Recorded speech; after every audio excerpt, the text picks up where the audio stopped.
In the last 10 years, there's been some very interesting developments in evolutionary biology, neurocognitive science, child development research, and many other fields, which is beginning to challenge some of these long-held shibboleths that we've had about human nature and the meaning of the human journey. But there is another frame of reference emerging in the sciences, which is quite interesting. It really challenges these assumptions.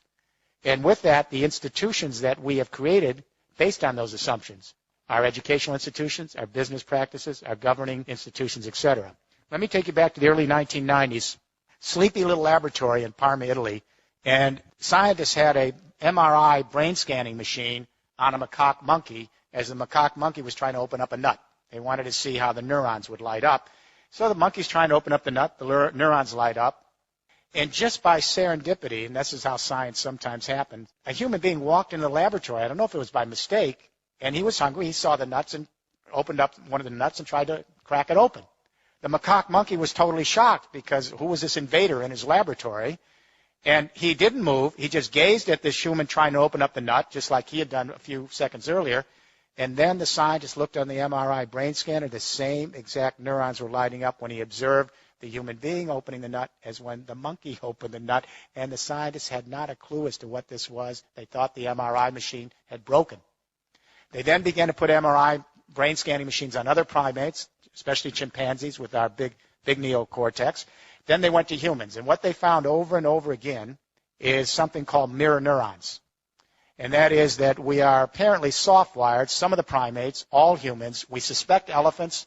We're not sure about dolphins and dogs. We've just begun. But all humans are soft-wired with mirror neurons so that if I'm observing you, your anger, your frustration, your sense of rejection, your joy, whatever it is, and I can feel what you're doing, the same neurons will light up in me as if I'm having that experience myself. Now, this isn't all that unusual. We know if a spider goes up someone's arm and I'm observing it going up your arm, I'm going to get a creepy feeling.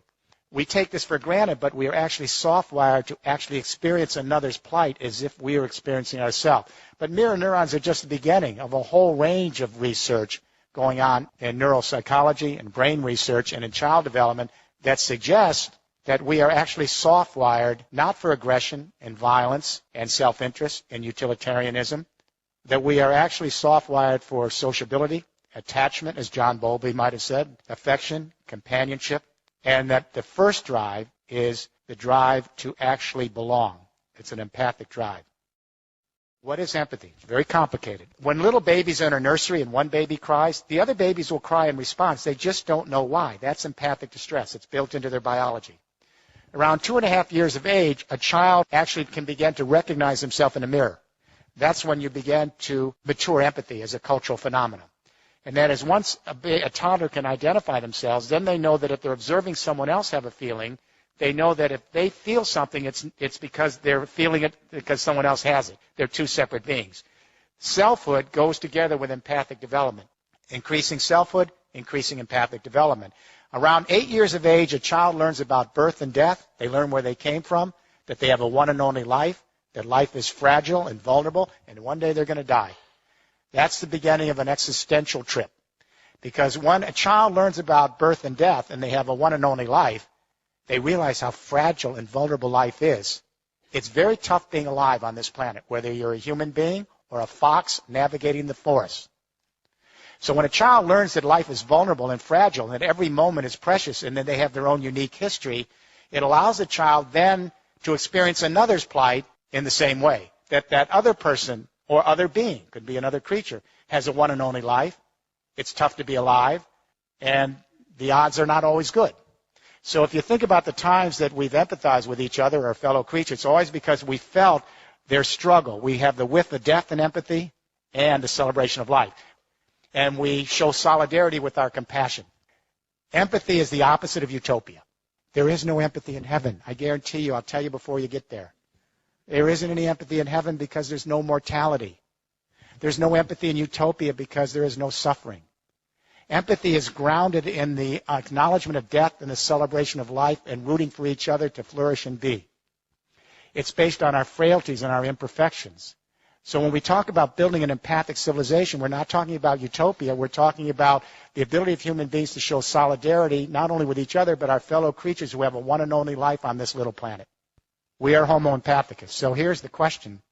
We know that consciousness changes in history. The way our brain is wired today is not the way a medieval serf's brain would be wired, and their brain wouldn't be the same as the wiring of a forager hunter 30,000 years ago.